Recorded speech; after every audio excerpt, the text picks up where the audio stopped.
Sir trailer చాలా బాగుందండి. Thank you so much. Sir ఇప్పుడు దేశభక్తి, ప్రేమ ఈ నేపథ్యంలో మీరు ఆల్రెడీ సినిమా చేశారు కంచె. అవునండి. దాంట్లో విపరీతం ఎమోషన్స్, చాలా అద్భుతమైన ఎమోషన్స్ ఉంటాయి ఆ సినిమాలో. మరి ఈ సినిమాలో ఆ స్థాయి ఎమోషన్స్ ఉంటాయా? అంటే నిజంగా నా కెరీర్లో నా పర్సనల్గా నాకు కంచే క్యారెక్టర్ కానీ, దూపాటి హరిబాబు అనే క్యారెక్టర్ కానీ, ఆ సినిమా అనేది చాలా హై రికార్డ్ ఉంటుంది నాకు. చాలా ఎథికల్ వాల్యూస్తో ఉండే సినిమా అది. అండ్ మీరు చెప్పినట్టు చాలా దేశం మీద భక్తితో, మట్టి మీద ఉన్న ప్రేమతో నిండిన సినిమా. అండ్ డెఫినెట్లీ అది నాకు సెకండ్ సినిమా అవ్వడం నా అదృష్టం. బట్ ఈ రోజు వరకు ఎప్పుడు గుర్తు చేసుకుంటుంటాను నా సినిమా గురించి. అండ్ అప్పుడప్పుడు అనిపిస్తుండేది మళ్ళీ అలాంటి సినిమా రాలేదేంటి అని చెప్పి. నిజంగా నా నమ్మకం ఏంటంటే ఇది అలాంటి సినిమా. కంచె లాంటి సినిమా, దేశభక్తి ఉండే సినిమా, అలాంటి ఎమోషన్స్ ఇంకా హైగా ఉంటాయని నేను ప్రధానంగా నమ్ముతున్నానండి. వరుణ్ గారు, ఓకే వరుణ్ గారు. సార్ సార్, క్వశ్చన్స్ ఏం లేవు, already we spoke enough. But one thing I wanted to tell before everyone, you are one of the very few actors ప్రతి సినిమాకి ఏదో డిఫరెంట్గా ట్రై చేయాలి, డిఫరెంట్ జోనర్స్ ట్రై చేయాలని అనుకుంటారు. ఐ జస్ట్ వాంట్ దట్ ఒక్క సాలిడ్ హిట్, పెద్ద hit పడి I wanted to see you very happy. Thank you so much అండి. Thank you. ఇందాక ఆయన చెప్పారు ఈ మీ ప్రేమ అనురాగాలు ఉంటే, ఇలాంటి సపోర్ట్ ఉంటే ఏదో ఒక రోజు సినిమా హిట్ అవుతుంది అని నాకు నమ్మకం ఉంది. All the best. వరుణ్ గారు, హాయ్ అండ్ హాయ్లో. సో మీరు పైలట్గా చేశారు ఈ మూవీలో. సో రియలా లేకపోతే డూప్ని పెట్టి చేయడం అట్లా ఏమన్నా చేశారా?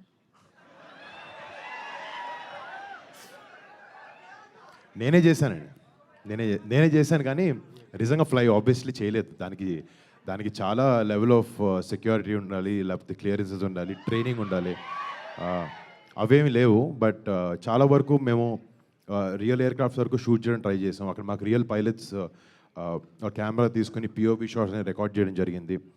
అండ్ ఎక్స్టీరియర్ క్లౌడ్ షాట్స్ అన్ని శక్తి కాశ్మీర్కి వెళ్ళి ఒక హెలికాప్టర్ చాపర్కి కింద రిగ్గు పెట్టి ఆ ఎక్స్టర్నల్ షాట్స్ అన్ని తీయడం జరిగింది.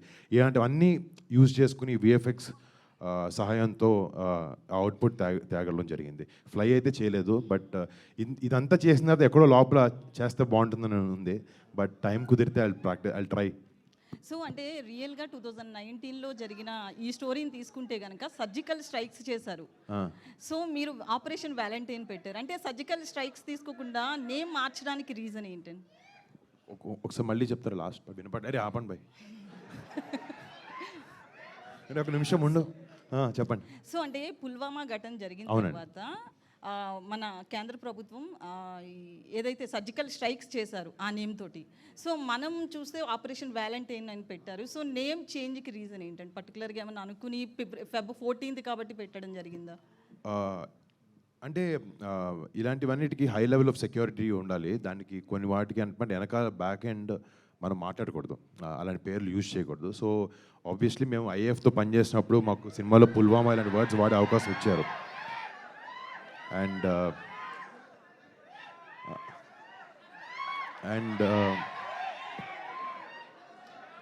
అరే అక్కడ లేడీ అడిగారు, రెస్పెక్ట్ ఇవ్వాలి, కొంచెం ఆపితే చెప్తాను క్వశ్చన్. మీరు అరవండి పర్లేదు నాకు, కానీ మేడం అడిగినప్పుడు ఉన్నాడు ఇక్కడే ఉంటాడు.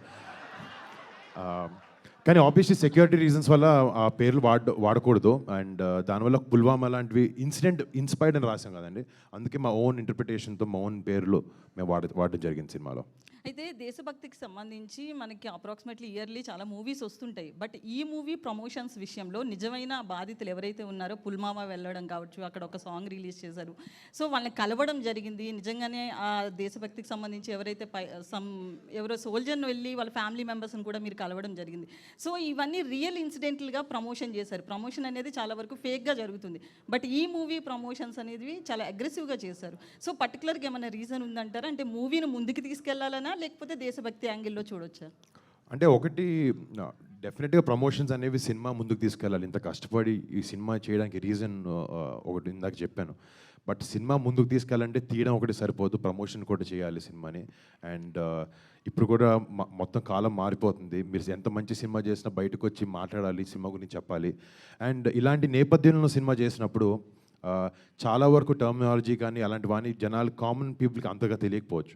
సో కొంచెం ఫెమిలియరైజ్ చేద్దాము అనే ఉద్దేశంతో ప్లస్ ఎవరినైతే బేస్ చేసుకుని మేము సినిమా చేసామో వాళ్ళ దగ్గరికి వెళ్ళి ఏదో బిజినెస్ పర్స్పెక్టివ్ అనేది కాదు, నిజంగా ఆనెస్ట్గా మాకు లోపల నుంచి వాళ్ళకి వెళ్ళాలి, వాళ్ళకి ప్రేయర్స్ చెప్పుకోవాలి అనిపించింది. అంటే వాళ్ళ పేరు చెప్పుకుని సినిమా చేస్తున్నప్పుడు మేము చేసే లీస్ట్ పని అదే, వాళ్ళకి ప్రేయర్స్ చెప్పుకోవడం. అండ్ అలా పుల్వామా మెమోరియల్కి వెళ్ళడం కానీ, తర్వాత వాఘా బార్డర్లో సాంగ్ రిలీజ్ చేయడం, సినిమా చేస్తున్నప్పుడు వాళ్ళకి ఒక ట్రిబ్యూట్లా చేస్తున్నప్పుడు అలాంటివి వాళ్ళతోనే స్టార్ట్ చేస్తే బాగుంటుందని మా టీంకి అందరికీ అనిపించింది. సో అందుకే అలా చేసాం. సో అంటే మూవీ టికెట్స్కి సంబంధించి మనం రీసెంట్లీ కొన్ని మూవీస్ విషయంలో ఆ ఫ్యామిలీస్కి మేము డొనేట్ చేస్తాం కొంత పర్సెంటేజ్, ఇట్లా కూడా చాలామంది ప్రకటిస్తున్నారు. సో దీనికి సంబంధించి అలాంటి స్టెప్ తీసుకునే అవకాశం ఏమన్నా ఉందా? అంటే అది డెఫినెట్లీ డిస్కషన్ ఉంది మాకు టీంలో. అంటే అది క్లారిటీ వచ్చిన తర్వాత కరెక్ట్గా చెప్దాం అన్న ఉద్దేశంలో ఇంకా చెప్పలేదు. నిన్నటి రాత్రి వరకు ట్రైలర్ రిలీజ్ చేయాలన్న పనిలో ఉన్నాం అందరం. బట్ మీరు చెప్పింది నిజంగా మా అందరికి మైండ్లో ఉంది చేయాలి అనేది. కానీ ఇంకా డిస్కషన్ స్టేజ్లో ఉంది. అది ఎలాగ ఏంటి అనేది మేము want to take it forward.